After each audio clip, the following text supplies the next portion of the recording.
are gay. Hello and welcome back, Ravers. It is season 3, episode 14 of Gay Rave, and I am the Gabby L. I am so happy that we're back.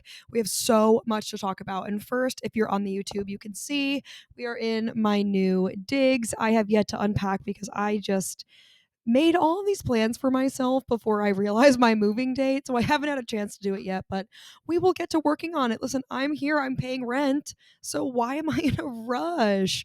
Although I am one of those people who prefers to unpack and hang everything up all in the same day because I don't like to be uncomfortable. I don't like to feel like I'm living in a hotel. I like to feel this place is mine. We come to this place for magic. And so that's how I'm feeling, a little bit untethered, but we're going to make it work. It's been a really crazy couple of days, and it's going to be even this week. But most of all, I want you to peep all the gray hairs that I've acquired over this past week. It's been a roller coaster of emotions. I've been packing all of my shit and packing my fucking schedule for reasons God knows why. I went to USPS to return something last week. I think it was like Thursday, and I cried because the woman was mean to me.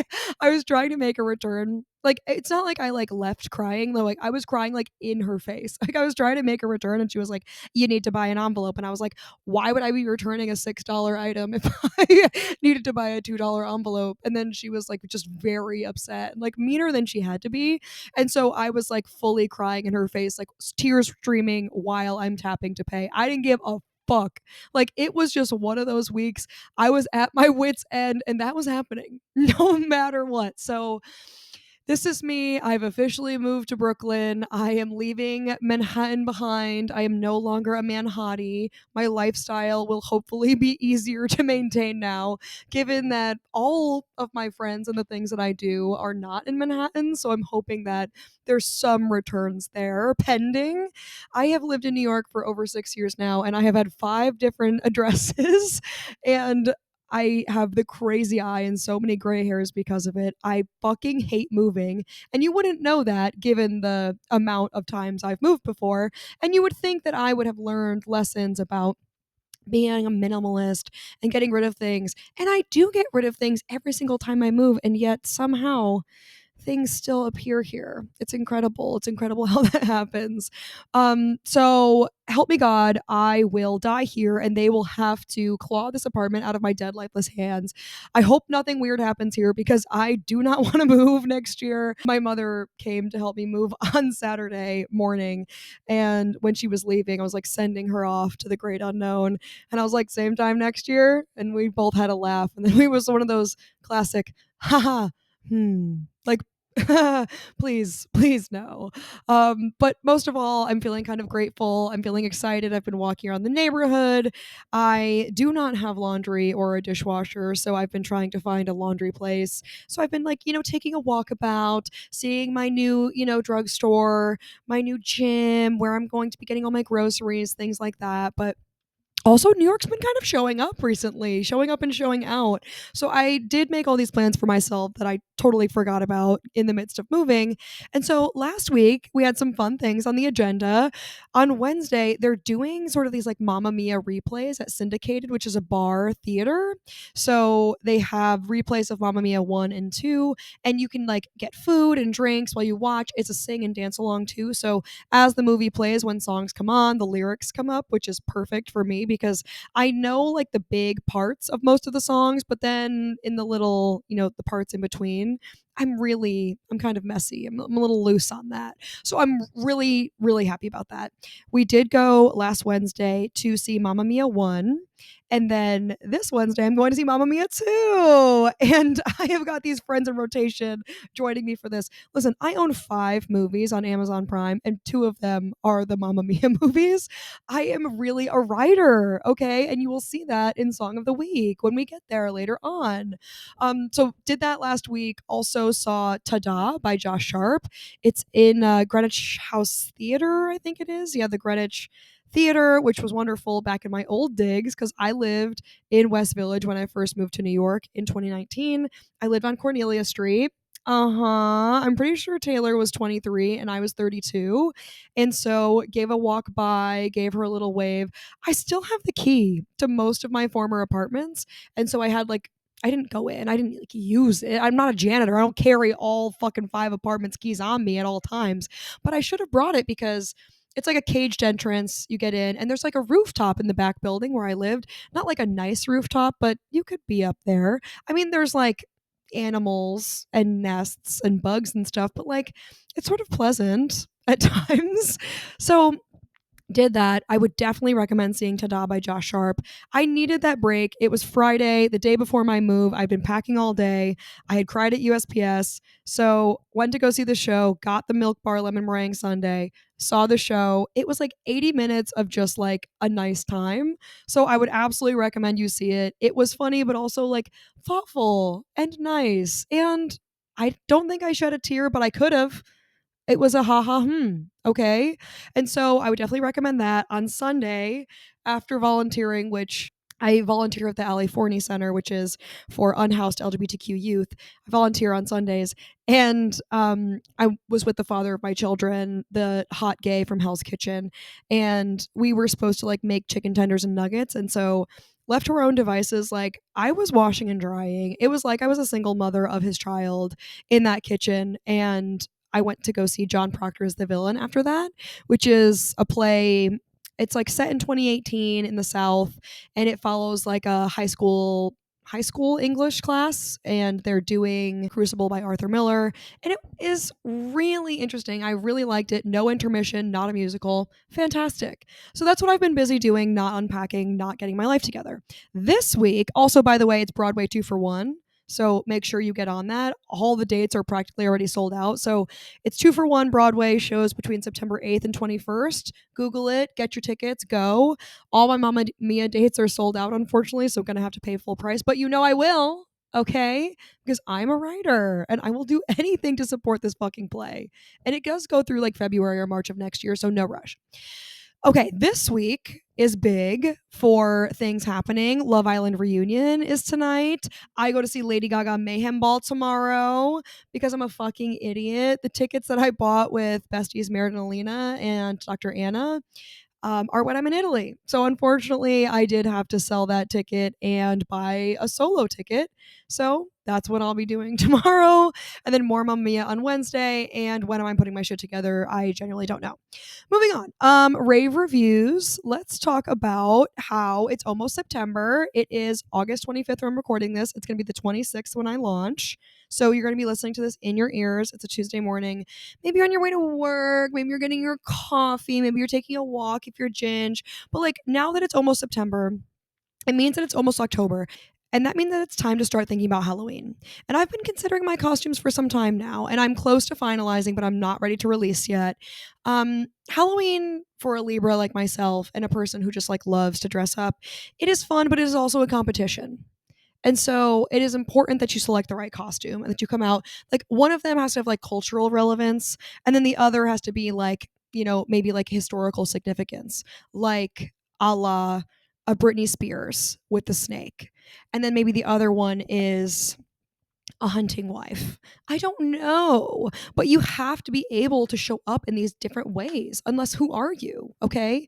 Some costumes of the past that I've had that were real hits, moments of pride for me, were Dolly Parton, of course. Snooki with the neck brace from the Italy season when they were in Florence. I will post the photo. I did Inspector Gadget one year and I made like the hat with the like hands coming out of it, and I wore a jacket with stuff in it, like little nips on the inside. That was very creative.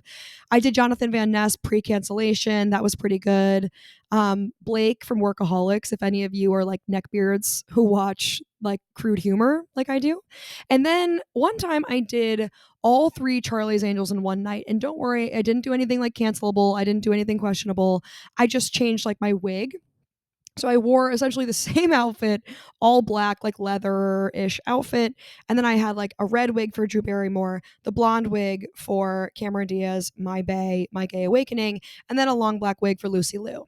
Obviously, okay? This was an incredible costume. I was really giving it too. So after doing this, I took a picture in each of my wigs, and then the next day for Instagram, this was many years ago, recall, but I had like photoshopped the 3 of me into one photo. So I looked like all 3 Charlie's Angels in one photo. And I was recounting this experience to Raver Abby, and I was like hyping up this pic. I was like, this was the sickest costume. Like, everyone loved it. I changed wigs. Like, I photoshopped them together. I posted it. Like, it went so sick. So she was like, show it to me. Like, show me the pic. So I go to my Instagram archive, which I have archived almost everything for my Instagram at this point. And I look back, and it was like shockingly embarrassing. Like, so much worse than I remember. The Photoshop I referenced looks like I crudely pasted them on top of each other, a la a ransom note. And also, I'm in the same exact pose for all three photos. Like, I couldn't pick a fucking different pose, like the actual bitches in the movie posters. Like, no. So this post got 74 likes and 3 comments, and I genuinely thought that was the peak. That was the pinnacle of my Instagram experience. Like, I was gassing it. Like, I really need to learn how to shut my damn mouth. Like, nobody asked. Nobody even asked. I like brought this up unsolicited, and now I have to fucking face the music. So that is, it was and still is a point of pride, but now I do sort of have to swallow it and just show you all the photo, which I will post to Instagram to promo this episode, but damn, that really hurts. So we're not making that mistake again. We are going to make sure that there's at least 2 costumes, because I think Halloween is actually in good timing this year. I think Halloween is on a Friday this year, which means like we don't have to play that bullshit like when is Halloween weekend? Is it before or after? We actually get to do Halloween weekend the Friday, Saturday, Sunday. The Thursday, Friday, Saturday, Sunday. Okay. So everybody better come ready, come correct. That is my rave review. It is almost Halloween season, the season for dressing up, having a nice time, and enjoying yourself. Okay. Do you mind? Do you mind if I enjoy myself? Grave review. Okay. This is actually really important. It's relevant to everyone. The New York Times Games app has added ads to the experience, and it's actually going to piss me off. They also added a new game, which is interesting. It's like dominoes based, which actually quite relevant. The New York Liberty had their Noche Latina last Thursday, and they gave away domino sets, like because of the history of dominoes in Latin culture. And I was sort of like, is this problematic? But it was a big hit, so probably not. And now this game, it's called Pips, and it's how you have to fit dominoes on the board based on the instructions. And I have gotten quite good at Pips, so I am loving our new game. I'm actually quite thrilled that it's here, but I am really not thrilled about the ad thing, because if you are reminded that I have a phone game and I don't pay for it, so 90% of my phone game that I play is ads also. Mind you, I'm not spending this time on Instagram or TikTok, which is good. It's good. But now, in everything that I enjoy, every game that I enjoy, I'm trying to mentally stimulate myself. It's ad after ad. Like, I go back, not to quote marketers, not to quote marketing class in college, but if you're not paying for something, you are the product. Oh my God. Don't ever read a book again. Just listen to this podcast, okay? But it does piss me off. Like, they're really going to make me pay for the subscription to avoid the ads. It's a fucking games app. Come on. Like, New York Times is about to be like Wikipedia levels of thirst. You ever go to Wikipedia link and it's like, we need your money right now? The website, like, there's a countdown clock, like a bomb about to go off. Like, this website is going to shut down unless you pay us right now. I'm like, apply for some grants or something. Like, this is looking crazy. New York Times is about to be at that level of thirst, and I just don't know how to feel about it. Okay, I don't know how to. I already have to pay to get this level. What the fuck else do you want? Okay, I'm on a fucking group plan. So I have decided. I have decided that I'm moving to LinkedIn Games. Shout out to Deb from my softball team for putting me onto LinkedIn Games. Those are fucking good. Like, I know that you're probably clowning me right now, but I'm actually not kidding. LinkedIn Games are popping off. There's like 4 to 6 games, and like one of them is just like playing Sudoku, but then there's other interesting, different games that you can play. I would recommend you go look at them. Don't clown me until you try it, and you don't have to experience an ad yet. So hop on this wave with me. Hop on this wave with me. Come away with me, voice, Nora Jones. But don't everybody hop on at once, because then they're going to notice people like it and then they're going to put ads. So let's all just like try to sporadically enjoy ourselves, but like don't clown me until you try it, okay? I really did re-download the LinkedIn app back on my phone. And I do not have much phone storage because I am a bitch who like I have a fuck ton of apps I like never use, and a lot of photos and videos and text messages that I absolutely refuse to delete. So it's limited in here. I deleted another app to get this app back on my phone. I don't give a fuck. I turned off push notifications so I don't have to worry about like the actual professional networking piece. I can only focus on the games. Okay, so get your head in the game. Moving on. Can I say something? Been thinking a lot. So didn't sleep much last week. Had a lot of anxiety about the move. I was sort of stressed out because I wasn't packed enough. It took me like quite a while to get everything all together. So when I wasn't sleeping, I was having some thoughts, as I do. And I'm not going to dig deep into like the actual like existential thoughts, because I'm thinking about like how getting old is scary and how I'm already in my 30s, my 20s are already gone. How scary is that? Like I know this is because my birthday is like a month away, and I'm starting to reflect on like it's not like when you turn 30 you're like, "Oh, I'm like 20s plus." I'm barely 30. But now I'm turning 32 and I'm sort of like, "Oh my god. We're really inching towards the middle here. What am I going to do about that?" And in New York, I don't feel like I'm in my 30s. There is this sense of youth. Like there is this feeling of not being my age. Also, living in an apartment, being single, doing all of these things probably add to that. But every young person I know, I mean, I work in HR with a bunch of like 20 to 27-year-olds, and every person is like engaged and like just buying a house. And I'm like, y'all, when are they going to notice? Like your 20s are great until you realize. And then you're sort of like, what am I doing with my life? And I feel like that started to happen in my nighttime thoughts. But moving on, I said I wasn't going to talk about them, and I'm not. Okay, what I'm going to talk about is the other thing I got started thinking about, which is whale watching. I thought too hard about it, and then I started to be like, is this crazy? Like, is it ridiculous that we do this? We pay to go on boats, and there's no guarantee that you'll see a whale. Do you get your money back? Like, do companies give you your money back if there's like no whale sightings? And they can't guarantee a whale sighting, obviously, because like whales are just in the ocean, like they have no control over them. But we all get on this boat and go to where whales usually are, and like everyone's just like sort of down for that. I guess like at least you get a boat ride out of it, so like that's kind of sick. And like maybe you'll see some like fish and like seagulls and stuff, but there really is no guarantee. And I suppose zoos have the same experience, that the animals are like asleep sometimes, like they go in the back, like they go in the rocks and stuff, and then you're like, well, come out, I'm here. But even like on safari, at least you know that the animals are on land, like they're behind a bush. I don't know. I got started like a whale could be anywhere between here and like the west coast of Europe and Africa. I feel as if, and I don't know enough about whale culture and like the deep ocean. I don't know where they probably do stick towards the coast, warmer waters, not the deep ocean, things like that. But like you're dealing with depth and length when you're trying to find a whale. Like a whale could be anywhere between here and miles away, like vertically, but also horizontally. So I feel as if you're working with a lot more dimension there versus on safari for non flight animals. You're at least like it could be between here and there. Like you're talking miles, like visibility, bush, trees type situation. Don't even get me started on like animals that can fly.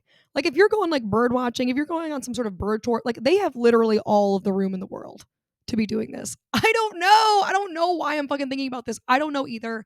But I do feel like whale watching is specifically curious because why do we just want to see these whales? I guess we just want to see like the majesty of the whale, but you don't want to be in the water with the whale. You kind of just want to see the whale's tail and like see it like splash around a little bit. Maybe it like comes up, like breach. But that's sort of it. Like we know they're threatening and terrifying. Like we do not want to be in the ocean with them. We just kind of want to see them like put on a show for us in their natural habitat. And they get that privilege on a whale watch, whereas like in a zoo, they are fucking behind a glass wall. Something to think about. A classic haha. Okay, moving on. My I'm sorry goes to New York City movers. I am so sorry to them. You are the real heroes, and I'm so glad that you exist. I did my first two moves without movers because I was one, cheap, and two, had never hired movers before. I was like, well, why would I need movers? I like can do this all. I have strong arms and two able-bodied family members. Why would I do this? When I first moved here, we drove a moving truck with all of my belongings to the West Village, which has notoriously confusing one way streets. It's not the grid system down there, babes. These streets are fucking diagonal, they're vertical, they're perpendicular. The streets don't make any fucking sense. We were parked in front of the fucking Tacombe. People were eating their lunch looking up at us like, wow. It was a late July and we were taking all of my shit and putting it on the curb and then making my way into the building. That's fucking ridiculous. Fucking ridiculous. And that's how you know this is a bitch moving for the first time to New York. Like she has no sense. No sense. And I would now simply pay anything to not have to deal with this. I almost paid to have them pack my shit. I was like, do I really want to be doing this? And I am bruised and battered. I was in a fourth floor walk up, leaving a fourth floor walk up and going to a two-floor walk up. Like, please, Lord. No elevator here, no fucking dishwasher, as I've mentioned, and no laundry. What am I doing? We're going backwards, people. I'm getting older and I'm going backwards in the level of amenities. Oh my God. So the things that they have to deal with, I just want to say I'm sorry to them. Like the parking, my street was closed. Like 8:30 in the morning, I get the call. They're on their way. They're like, okay, we're almost there, whatever. And then the street is fucking closed. And they're like, the street's closed. I'm like, well, fuck me. I don't know what to do. I truly don't know what to do. So they go around and they just come in the street the wrong way. They go the opposite direction. They don't give one single fuck. They just like went down the wrong way to be there. They don't give a fuck. These Serbs don't care. When we were moving into my fourth floor walk up, these dudes were moving my shit up those four flights, like the heaviest shit you could possibly imagine. And one guy was like, can I smoke a cigarette in here? I was like, no, this is the apartment I'm moving into. It's not even the one I'm moving out of, bro. Like, please don't do that. Like, I know life sucks and this is really hard, but like, please, no. And so that's why I want to say I'm sorry and thank you so much. I am a firm believer. I used Perfect Moving Company. I used them the first time 2 years ago when I moved into that fourth floor walk up, and I moved them this time moving out, and they took me to Brooklyn, and it's been fantastic both times.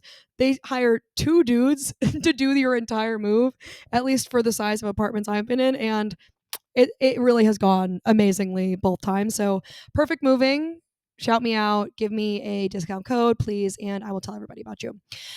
Last but not least, song of the week. If we're going depressing, I'm going to say Godspeed by Frank Ocean. That one was really hitting last week.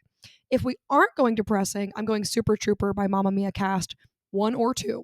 If you want the share, go number two. I always select Mamma Mia 2. All right. Or OBC Original Broadway Cast. Or if we're going depressing again, shout out to Rave, Virginia for putting me on to Caroline Rose, who has the most depressing breakup album of all time, and I've been listening to it. It's Where Do We Go From Here, the last song on Caroline Rose's album. Okay. I thought this was going to be short, apparently not. Also, Pete, my new artwork. Isn't she gorgeous? On Spotify and Apple Music and Insta. I am posting my new logos that we're going to be starting to make merch with. I'm so excited. I'm sitting on a little open scissor with the gay hand. Oh my God. They even got my chunky boots and my chunky thighs. I'm so happy about it. Shout out to our Etsy found designer, Sturgeon Designs. I'm like 90% sure they're 18 years old, but like, when you know, you know. When you have talent, listen, don't let that stop you, babes. And shout out to Mia, my sister, for helping me find them. Etsy Witches Unite. And that's all. Subscribe, share, review, please. Live, laugh, like, subscribe. This has been Gay Rave. I am the Gabby L. The L stands for love you. Bye. That's what she said. And you know what? What was that? Okay, James.